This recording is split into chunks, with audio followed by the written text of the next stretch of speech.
Hey guys, I had some leftover peppers from the last tutorial of stuffed peppers. So I'm going to make one of our favorite meal prep dishes, which is kielbasa, which is fried up and then sauteed onions and bell peppers over rice. So here we go. We'll start cutting things up and getting it in the pan.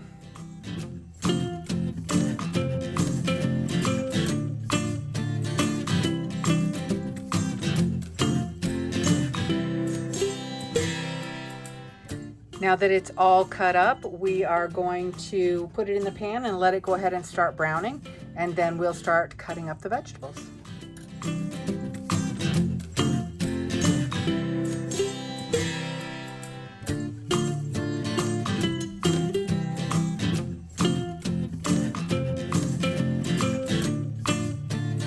I've had people tell me that it's difficult to make rice, and I know that I made rice that stuck together for a very long time. But I have found my favorite rice in particular, which is basmati, and it is a 2-to-1 ratio, which means it is 2 cups of water to 1 cup of rice.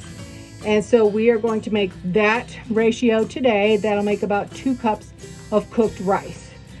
I also always add about a half teaspoon of coarse sea salt, and that keeps the rice from sticking together.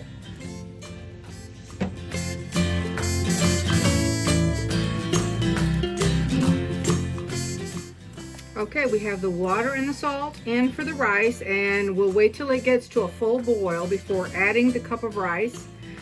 And this is browned, so I'm going to add the vegetables in.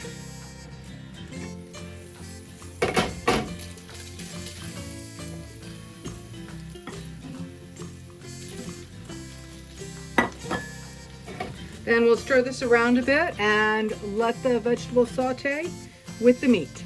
Okay, we are boiling well. First thing I'm going to do is turn the heat down a little bit. And it's going to fog up my lens. Sorry about that. We'll add our cup of rice, 2 cups of water, 1 cup of rice, half teaspoon of salt. And I just use a fork and kind of make sure everything is broken up. And let that heat decrease a little bit.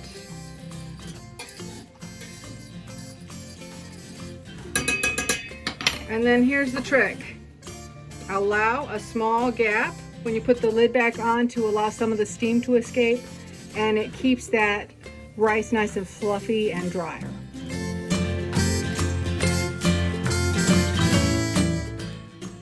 The rice is now looking fairly dry on the inside. I can't see water above it. And the texture of the rice is al dente if it were pasta, so it's almost done but not quite. And so what I'm going to do is I'm going to turn off the heat, and then I'm going to put the lid on and just let it sit for a little bit while the vegetables cook the rest of the way. When this gets completely done just by the steam from the inside of the pan, I'm going to add a pat of butter. And it's about a tablespoon-ish. And I'm going to stir it around, let that melt, and that natural oil will help to keep it separated and make it easier to heat it up later in your meal prep.